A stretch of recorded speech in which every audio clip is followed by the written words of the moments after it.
আমাদের সমস্যা হলো কি জানেন? আমরা যারা ভিডিও বানাই, সামাজিক সচেতনতামূলক ভিডিও বানাই তাদের ভিডিও ভাইরাল হয় না।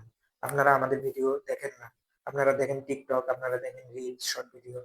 আমরা তো ওইভাবে ভিডিও এডিট করি না। আমরা যা সাধারণ ভিডিও বানাই সেটা আপলোড করি।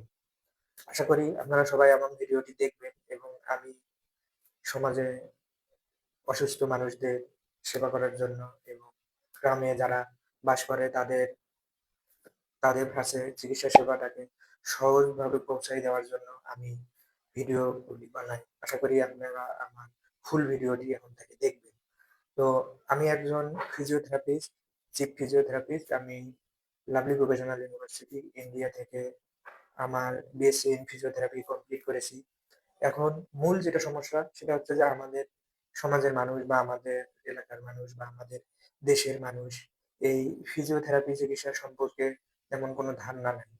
কোন সমস্যা হইলে ফিজিওথেরাপি চিকিৎসা নিতে পারে, কোন সমস্যা হইলে কোন ডাক্তারের কাছে যেতে পারে, সেগুলার সমস্যা নিয়ে আমি আমার ভিডিওগুলি বানিয়ে থাকি এবং কি ধরনের এক্সারসাইজ করলে বাসায় বসেই সমাধান পাওয়া যায় বা ওষুধ খাওয়া লাগে না, এগুলা নিয়েই ভিডিও করি। আশা করি আপনারা আমার ফুল ভিডিওটি দেখবেন এবং আজকে আমি কথা বলব যে ফিজিওথেরাপি চিকিৎসার ভূমিকা এবং কোন সমস্যা হইলে আমরা ফিজিওথেরাপি চিকিৎসা নিতে পারি। যেমন সাধারণত যে আমাদের দেশের গ্রামের মানুষজন, শহরের মানুষজন প্রচন্ড পরিমাণে কাজ করে, একটানা কাজ করে, ডেস্কে বসে কাজ করে, অফিসে বসে কাজ করে, ব্যাংকে কাজ করে। তো এসবের কারণে মেকানিক্যাল এর সমস্যার কারণে আমাদের অনেক মানুষের কোমর ব্যথা হয়। তো এই কোমর ব্যথার রোগীরা ফিজিওথেরাপি চিকিৎসা নিতে পারে। ঘাড় ব্যথার রোগীরা ফিজিওথেরাপি চিকিৎসা নিতে পারে। স্ট্রোক পরবর্তী চিকিৎসার ক্ষেত্রে ফিজিওথেরাপি অনেক বড় রোল প্লে করে। একজন রোগী স্ট্রোক করার পরে তার ২৪ ঘন্টার মধ্যে ফিজিওথেরাপি নেওয়া উচিত। এ সকল রোগী ফিজিওথেরাপি যদি নেয় সে আবার আগের জীবনে ফিরে যেতে পারে। আমাদের দেশে, আমাদের গ্রামে, আমাদের শহরে সব জায়গাতেই এখন অটিজম বাচ্চা, অটিজম শিশু এবং প্রতিবন্ধী বাচ্চা, ডিসেবল পারসন এগুলা অনেক বেড়ে গেছে। তো এই ডেভেলপমেন্টাল ডিলে বাচ্চাদের জন্য অকুপেশনাল থেরাপি, ফিজিওথেরাপি একবারে বাধ্যতামূলক। আপনারা বাসায় যদি সঠিকভাবে এক্সারসাইজ করাইতে পারেন, ব্যায়াম করাইতে পারেন, এগুলা নিয়েই আমি ভিডিও বানাই। আমার ভিডিওগুলো আপনারা দেখবেন কিভাবে আমি এক্সারসাইজ করাই, কিভাবে আমি বলি এক্সারসাইজ করাইতে। এগুলা যদি করতে পারেন, আমাদের এখন সমাজে দেখা যায় যে আমাদের গ্রাম অঞ্চলে শহরের মানুষদের অনেক পরিশ্রম করার ফলে দেখা যায় কি হয়, হাঁটুতে ব্যথা হয়। এই হাঁটু ব্যথার সমস্যায় ফিজিওথেরাপির ভূমিকা অপরিসীম। এটা ফিজিওথেরাপি ছাড়া হাঁটুর ব্যথা ভালো করা একদমই সম্ভব না। যারা বলে যে ওষুধ খেয়ে হাঁটু ব্যথা ভালো হয়, ইনজেকশন করে হাঁটু ব্যথা ভালো হয়, এটা হচ্ছে ভুয়া কথা। আপনি এক্সারসাইজ করে ফিজিওথেরাপি চিকিৎসা নিয়ে যতটুকু সুস্থ থাকতে পারবেন, আপনি ওষুধ খেয়ে এটা করতে পারবেন না। আপনি যদি ওষুধ খান আপনার কিডনিতে সমস্যা হবে। পরবর্তীতে আপনি হাঁটুর ব্যথা কমাইতে গিয়ে কিডনির রোগী হয়ে যাবেন। তো সে কারণেই মূলত আমি মানুষদেরকে বলে থাকি যে ফিজিওথেরাপি চিকিৎসা একটা পার্শ্ব প্রতিক্রিয়াবিহীন একবারে সেফ চিকিৎসা পদ্ধতি। তো এখন আমরা আসি যে ফিজিওথেরাপি চিকিৎসা আমরা কিভাবে করে থাকি। তো ফিজিওথেরাপি চিকিৎসা কারা করে থাকে এবং কার কাছ থেকে আপনাদের নেওয়া উচিত। একজন গ্রাজুয়েট ফিজিওথেরাপিস্ট হচ্ছে ফিজিওথেরাপি চিকিৎসার মেন স্টক হোল্ডার। তো আপনারা একজন যখন ফিজিওথেরাপিস্টের কাছে যাবেন তখন দেখবেন তার কোনো বিএসসি ডিগ্রি আছে কিনা, সে কোনো বিশ্ববিদ্যালয় থেকে আন্ডার গ্রাজুয়েট ডিগ্রি আছে কিনা। তো এটা হচ্ছে মেন বিষয়। একজন গ্রাজুয়েট ফিজিওথেরাপিস্ট ছাড়া কেউ ফিজিওথেরাপি চিকিৎসা প্রদান করতে পারে না এবং একজন গ্রাজুয়েট ফিজিওথেরাপিস্টের আন্ডারে একজন ডিপ্লোমা ফিজিওথেরাপিস্ট অ্যাসিস্ট্যান্ট হিসেবে কাজ করতে পারে এবং দেখা যায় যে একটা ফিজিওথেরাপি সেন্টারে টেকনিশিয়ান থাকে।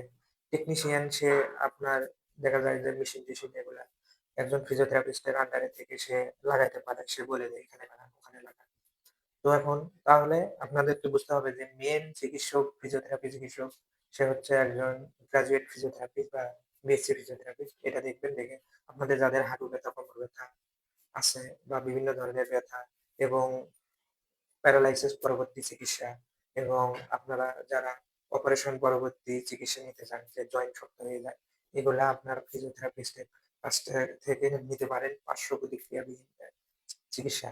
এখন আসা যাক যে হাঁটু ব্যথার চিকিৎসা আমরা কিভাবে করিয়ে থাকি। আ হাঁটু ব্যথা হলে হাঁটু ব্যথার রোগীকে আমরা সাধারণত এক্সারসাইজ করতে বলি। সেই এক্সারসাইজটা আমরা বলি কোয়াড্রিসেপ স্ট্রেংথেনিং এক্সারসাইজ এবং হাঁটু ব্যথা হলে হাঁটুর রেঞ্জ অফ মোশনটা কমে যায়। রেঞ্জ অফ মোশনটা কি জয়েন্টের মুভমেন্টটা কমে যায়। সেই কারণে রোগী বসতে পারে না ঠিকমতো। আমরা জয়েন্টের মুভমেন্টটা বাড়াই। মুভমেন্টটা বাড়ালে সে আগের মতো বসে নামাজ পড়তে পারে, আগের মতো কাজকর্ম করতে পারে। তারপরে আমরা এটার সাথে সাপোর্টিভ ট্রিটমেন্ট হিসেবে ইলেক্ট্রোথেরাপি দিয়ে থাকি। এই ইলেক্ট্রোথেরাপিটা দেওয়ার ফলে রোগীর পেইনটা অনেক কমে যায়। তারপরে দেখা যায় যে নার্ভের কোনো সমস্যা থাকলে সেগুলা সমস্যার সমাধান হয়। আর এক্সারসাইজ করালে জয়েন্টের মধ্যে ব্লাড সার্কুলেশনটা বেড়ে যায়। ওখানে যদি ইনফ্লামেশন থাকে ওইটা থেকে আপনার রিকভারি হয়। ব্লাড সার্কুলেশনটা হইলে ওখানে রিকভারি হয়ে যায়।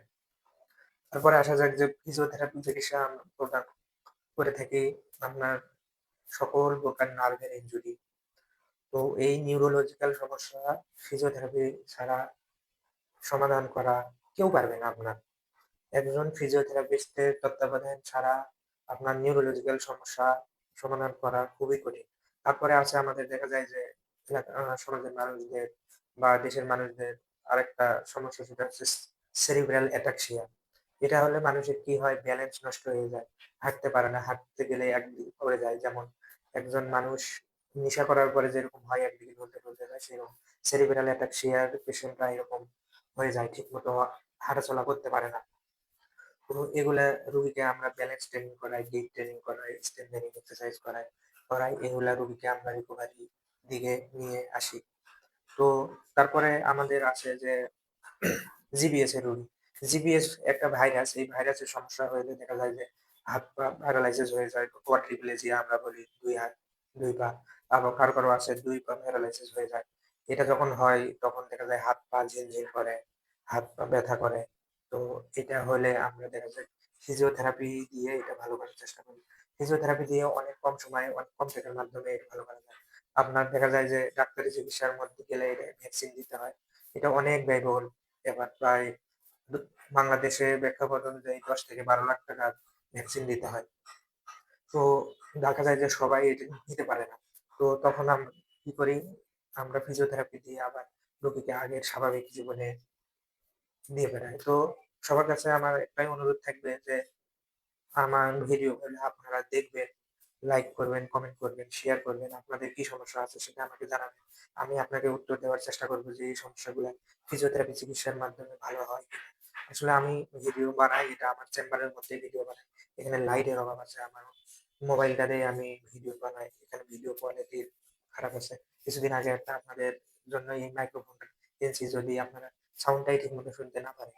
কিন্তু আমি ধীরে আপনাদের সাড়া পেলে ভিডিও কোয়ালিটিটা ইমপ্রুভ করার চেষ্টা করব। এখন এই সময়ের মধ্যে তো আর এগুলো করা সম্ভব না। তো সবার কাছে অনুরোধ থাকবে। আবারও বলতেছি, আপনারা লাইক, কমেন্ট এবং শেয়ার করে আমার পাশে থাকবেন। আমার ভিডিওগুলা ভাইরাল করার জন্য আমাকে সহযোগিতা করবেন। আমি নেক্সট টাইম আরো অনেক ইনফরমেটিভ ভিডিও নিয়ে আপনাদের সাথে আসবো। আমি নেক্সট ডে আমার একটা প্ল্যান আছে ভিডিও বানানো। সেটা হচ্ছে যে হাড় ক্ষয়ের সমস্যা নিয়ে ভিডিও বানানোর। এটা এখন খুবই বড় একটা সমস্যা। আজকে আমি জাস্ট শুধু আমি কেন ভিডিও বানাই এবং কি কারণে ভিডিও বানাই, এই সমস্যাগুলাতে ফিজিওথেরাপির ভূমিকা কি, এটা নিয়েই ভিডিও বানাই। ভিডিওটা অনেক লম্বা হয়ে গেছে। তো এখনই আমি শেষ করে দিব। ধন্যবাদ সবাইকে। আসসালামু আলাইকুম।